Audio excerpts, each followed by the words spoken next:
Hey homebrewers, I'm John and thanks for stopping by this brewing channel.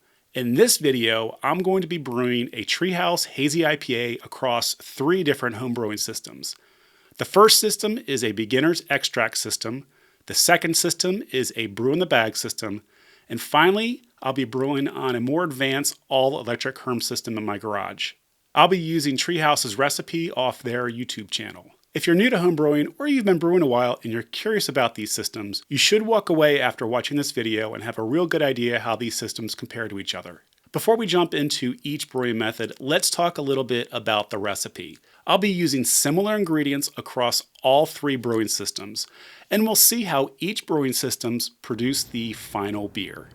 Based on the Treehouse video, the recipe includes 85% pale malt 2-row for the all grain recipes.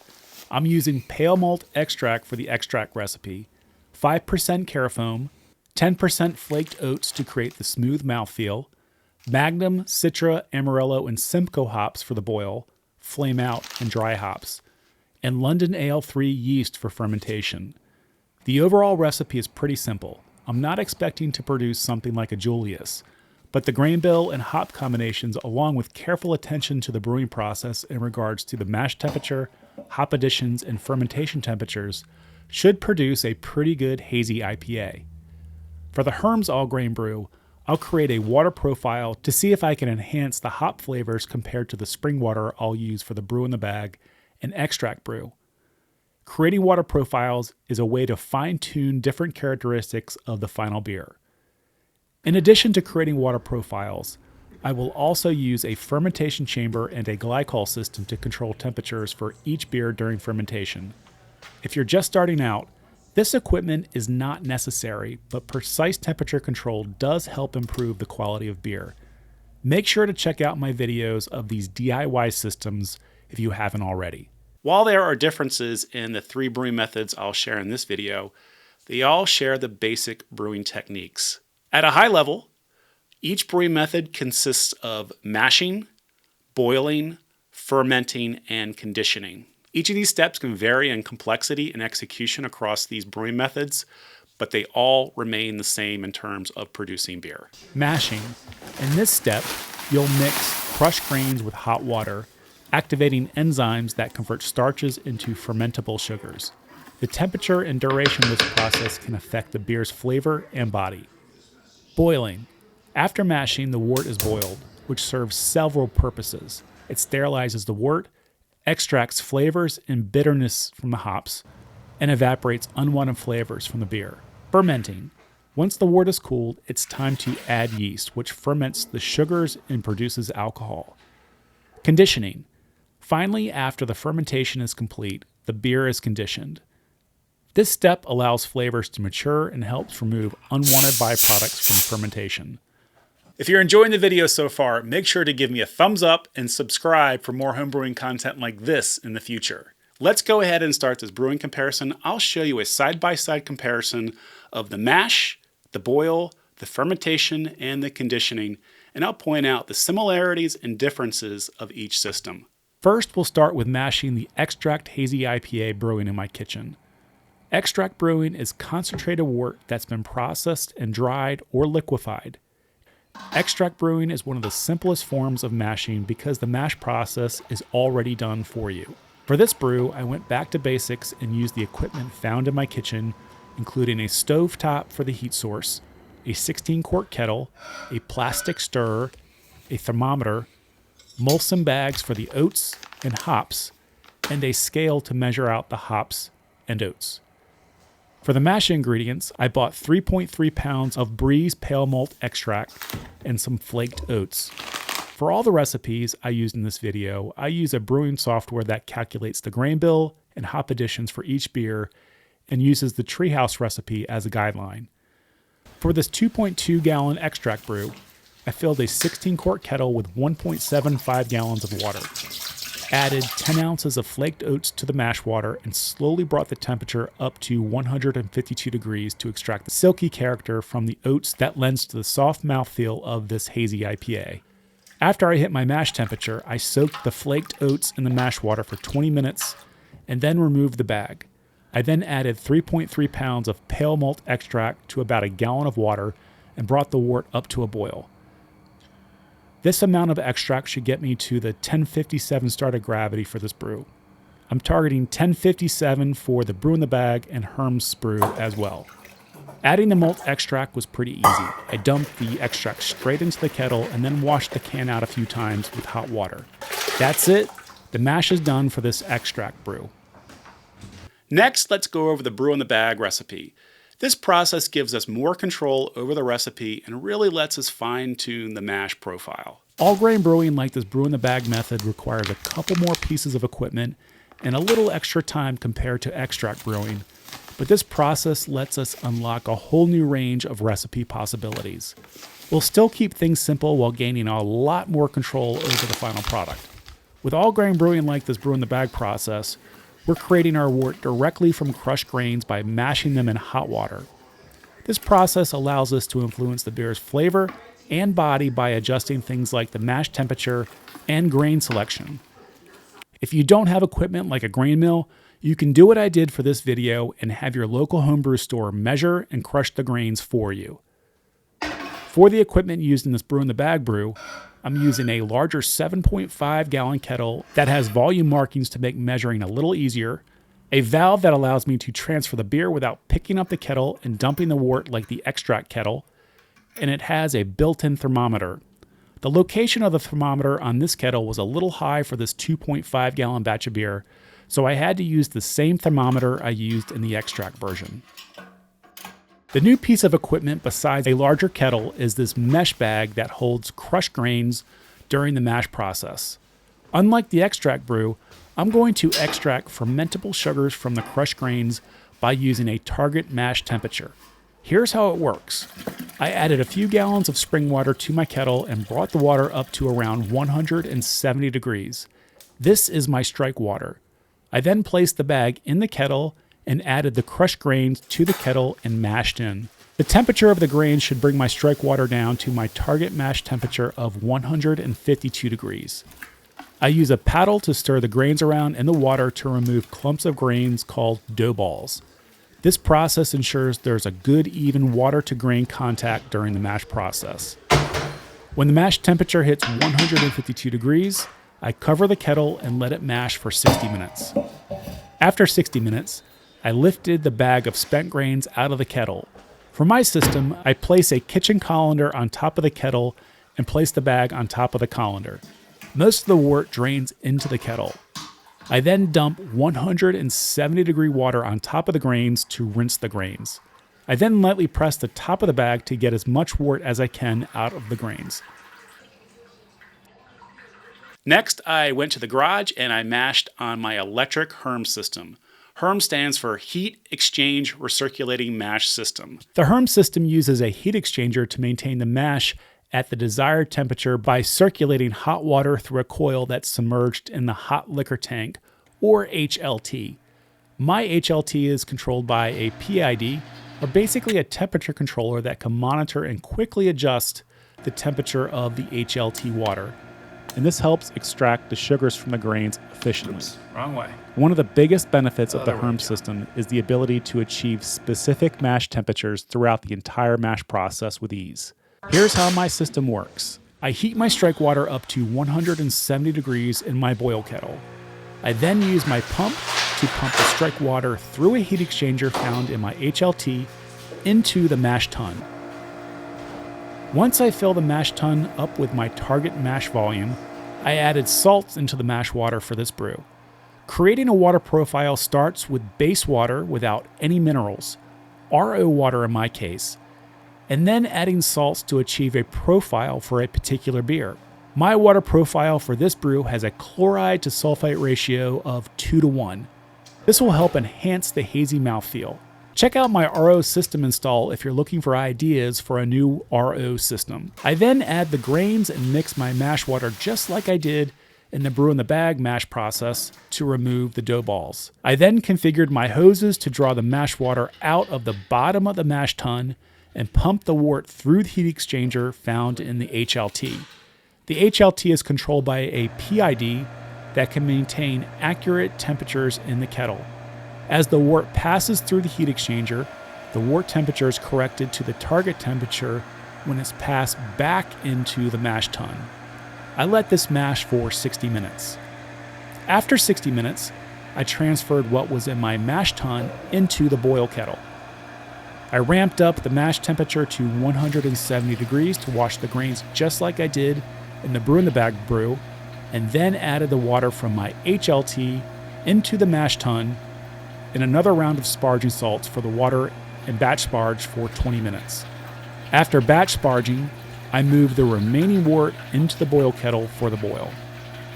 There are small differences in the boil when it comes to brewing across these three systems. For the extract brew, once the malt extract is added, you can bring the wort right up to a boil and begin adding the hop additions. For the extract brew, I use Molson bags again to add the bittering and aroma hops for each addition during my 60-minute boil. These bags help remove the hops from the boil in a later step. I added Magnum as soon as the wort came to a boil. At the 40-minute mark, I added the Citra, Simcoe, and Amarillo additions for the aroma hops. Adding these hops in the latter part of the boil will help retain more of the aroma part of the hop. At 60 minutes, I started to cool down my wort to 190 degrees by using 37-degree water from my refrigerator. Once I hit 190 degrees, I added the second addition of aroma hops and let it sit for 20 minutes. This lower temperature will promote more of the tropical fruity flavors of these hops rather than creating bitterness. After 20 minutes, I added the rest of my water volume to get the wort volume to 2.2 gallons. This also helps cool down the wort close to pitching temperatures. Now for boiling using the brew in the bag process. The boil part of the process looks just like the extract boil. I added my bittering hops at 60 minutes, aroma hops at 20 minutes, and then again when the boil was complete. I reduced the temperature of the boil to 190 degrees using cold water and added my hop additions. After 20 minutes, I moved the hop bags and dumped the rest of my cold water volume into the boil to get it ready for fermentation. Boiling on the HERMS system uses all the same hop additions as the extract and the brew in the bag, but there are some big differences in this boiling process. The first obvious difference is the equipment used, including a 15-gallon electric boil kettle controlled by a PID. Just like the mash, the electric system on the boil kettle can dial in specific temperatures for the boil and hop additions. Another difference is how I added the hops to the boil. Instead of using Molson bags, I added the bittering, aroma, and flame out hops directly to the boil. After all the hop additions were complete, I used a whirlpool method to collect the hops in the center of the kettle by using a pump and a whirlpool arm. Another difference is how the wort is cooled during this process for the second hop addition. After the boil, the extract and the brew in the bag brews, I cooled the water using cold water. I use a counterflow chiller with the HERMS system to quickly cool the wort. It works by passing hot liquid through a coil that is cooled by passing cold water flowing in the opposite direction. This process brings down my wort temperature to 190 degrees for the second hop addition, and also can take my full volume wort down to pitching temperatures pretty quickly. After boiling on the extract, brew in the bag, and the HERMS system, fermenting looks very similar. The wort is transferred to a fermentation vessel, in my case a stainless steel bucket fermenter.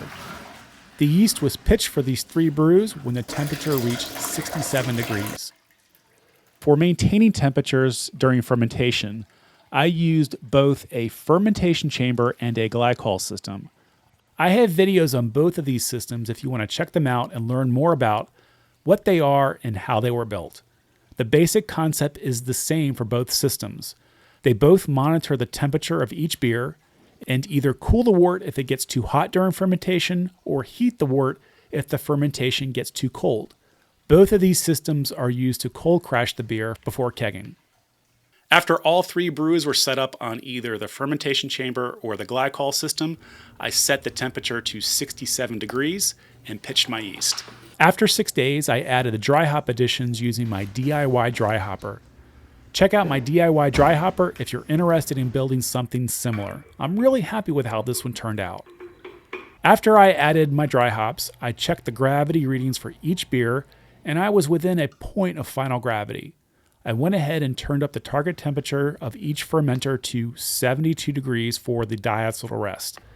This process just cleans up what typically is a buttery characteristic by fermenting off any remaining diacetyl after fermentation. And finally, conditioning. Most homebrewers use bottles to condition their beer. I am going to use kegs since I have this equipment on hand. All three brews use the same method for conditioning. I transferred my beer into a keg, trying my best to reduce the exposure to oxygen. Once each beer was transferred, I purged the kegs with CO2 and started to carbonate the keg and stored them in my fermentation chamber until I was ready to tap them in my keezer.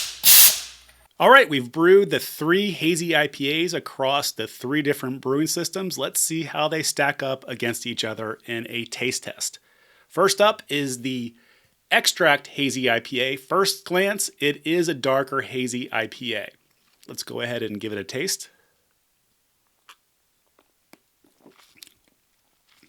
It's very drinkable. I would put this in a category of a beginner's beer. It's a heavier body than the other 2 hazy IPAs I've already taste tested, but it does have a softer mouthfeel, but it's not something I would expect to get at a bar and walk away thinking that was a fantastic hazy IPA. But overall, it's a very good beer, and I would put this at a very good beginner's brew for a homebrew. Next up is the hazy IPA brewed on the Brew in the Bag system. Right off the bat, you can tell there is a huge color difference. And the one on the right is what I would expect to receive in a hazy IPA. It's because I had more control over the grains used in the mash. I didn't use a water profile for this hazy IPA. I just used spring water. But overall, let's give it a taste.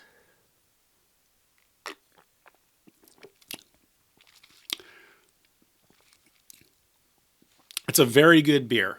It's not as it doesn't have a soft mouthfeel as you would expect from a Treehouse beer. And again, I am not expecting this to be at a Treehouse level, but their recipe should put us in the realm of a hazy IPA. I think the hop notes are excellent. The 3 hops that we use, the Citra, Amarillo, and the Simcoe, is a fantastic hop combination. And I'm sure Treehouse uses those hops in their beers at different levels through their brewing process. But this has an excellent head note. It's not as hazy as I would expect, but it does get you again in the realm of a hazy IPA. It did have head retention when I first poured this beer, but the head is now dwindled a little bit. But, you know, I would say this would be a good hazy IPA if you just started brewing, and especially brewed on a brew in a bag process. It's very good. And finally, the hazy IPA brewed on the electric HERMS system. Now, this hazy IPA is going to have a little leg up because we paid attention to the water profile, which is going to bring out different notes in the beer, specifically for the mouthfeel and the hops. All 3 of these brewing processes did have the advantage of temperature control throughout the brewing process, including the mash, the boil, and really the fermentation phase. So I think the temperature control really sets all of these beers apart, but this one in particular, let's go ahead and give it a taste. And that is a very good hazy IPA. You can really start to tell across specifically these 2 and what Treehouse calls out in their video using a water profile and ingredients. You really can start to separate the 2 beers in terms of quality. This is good. This is starting to be really good in terms of what a hazy IPA is supposed to be, with that soft mouthfeel and the hop notes in the beer. I would be confident serving this to my friends and even myself, saying that this is a good beer going on good to great. And you can really start to think about the things you can adjust to really improve your beer in terms of ingredients, the water profile. How can I adjust the water profile to bring out the notes I'm looking for? And another thing, the ingredients. That's What Treehouse stresses a lot is ingredients, finding the best, freshest ingredients you can for your beer. So anyways, that's it. I think this was a success. Again, it really showed me, how each brewing technique can step up the quality of the beer over different techniques. And if I were starting out, the extract is a great way to get introduced to beer, but I would not personally stay with extract for a very long time. The brew in the bag method, I think, is where I would start if I started brewing again. It gives you all the advantages of all grain brewing. It gives you the options of mixing and matching different grains, and also the adjusting your mash profile if you wanted, different types of profiles for your beer, and really testing to see if you wanted a sweet or a dry beer, depending on how you mashed your beer. And that, I think, the brew in the bag is an excellent way to start in your homebrewing journey. As far as the HERMS system, obviously this isn't for everyone. It's very involved, it's complex, it's a long brew day, but it's something I do enjoy, but I don't use my HERMS system all the time. I just recently got out the brew in the bag and I really enjoyed brewing in my kitchen. It was simple and easy to do, and I think that's what most homebrewers are looking for in the hobby. So there you have it, 3 ways to brew a Treehouse Hazy IPA across 3 different homebrewing systems. What system do you use? Let me know down in the comments. And don't forget to like and subscribe, and check out other videos of mine on DIY and other homebrewing projects. Until next time, happy brewing. Cheers.